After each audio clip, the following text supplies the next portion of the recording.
SK রাজমান রমজান, আপনি জানতে চেয়েছেন রাগ কমানোর কোনো উপায় আছে কি? রাগ উঠলে নিজেকে কিভাবে নিয়ন্ত্রণ করব? দেখুন, রাগ কমানোর জন্য অনেকগুলো আমল আছে, নিয়ম আছে। এ বিষয়ে একটা ভিডিও আমাদের রেকর্ড হয়েছে, এডিট হয়ে হয়তো সময় লাগবে ইনশাল্লাহ। এই পেজেই কোনো না কোনো সময় ইনশাল্লাহ আপলোড হবে। সেখানে রাগ কমানোর জন্য অনেকগুলো 8-10টা উপায় কোরআন হাদিসের আলোকে বলা হয়েছে। তার দুই একটি এখন বলে দিই আপনাকে। রাগ উঠে গেলে আপনি দাঁড়ানো অবস্থা থাকলে বসে থাকবেন, বসা অবস্থা থাকলে শুয়ে থাকবেন এবং আউযুবিল্লাহি মিনাশ শাইতানির রাজিম পড়লে ইনশাআল্লাহ রাগ কমে যাবে।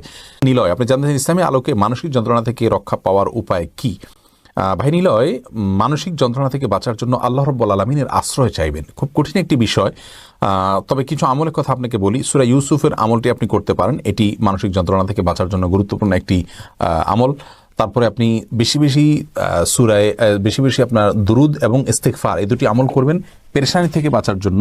এগুলো অনেক বেশি কার্যকর। কোরআন বুঝে পড়ার চেষ্টা করবেন, সিজদায় গিয়ে আল্লাহর সাথে কথা বলবেন একটু, আর ভোর রাতে বিশেষ করে আল্লাহর কাছে হাত তুলে দোয়া করবেন, কাঁদবেন, ইনশাআল্লাহ আল্লাহ রাব্বুল আলামিন আপনাকে হেফাজত করবেন।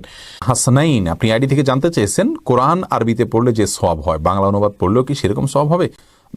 জটিল প্রশ্ন ভাই আসিফ। এইভাবে সরাসরি আপনার কোরআন আরবিতে পড়লে যে সওয়াব হবে হুবহু একই সওয়াব হবে বাংলায় পড়লেও, এরকম বলাটা কঠিন। এভাবে বলাটা কঠিন, কারণ হলো আসলে আল্লাহর কালাম যেটা এক অক্ষরে 10 নেকি হাদিসে বলা হয়েছে, এটা কিন্তু পরিষ্কারভাবে বোঝানো হয়েছে যে আরবি অক্ষর, এখানে কিন্তু বাংলার কথা বোঝানো হয়নি। অতএব এখানে বাংলার কথাটি আসবে না। তবে হ্যাঁ, বাংলা অনুবাদ সহ পড়লে আপনি কোরআন পড়লেন সেই সব অবশ্যই পাবেন এবং কোরআন বুঝে পড়ার সব আপনি পাবেন। আল্লাহু আ'লাম বিযালিক।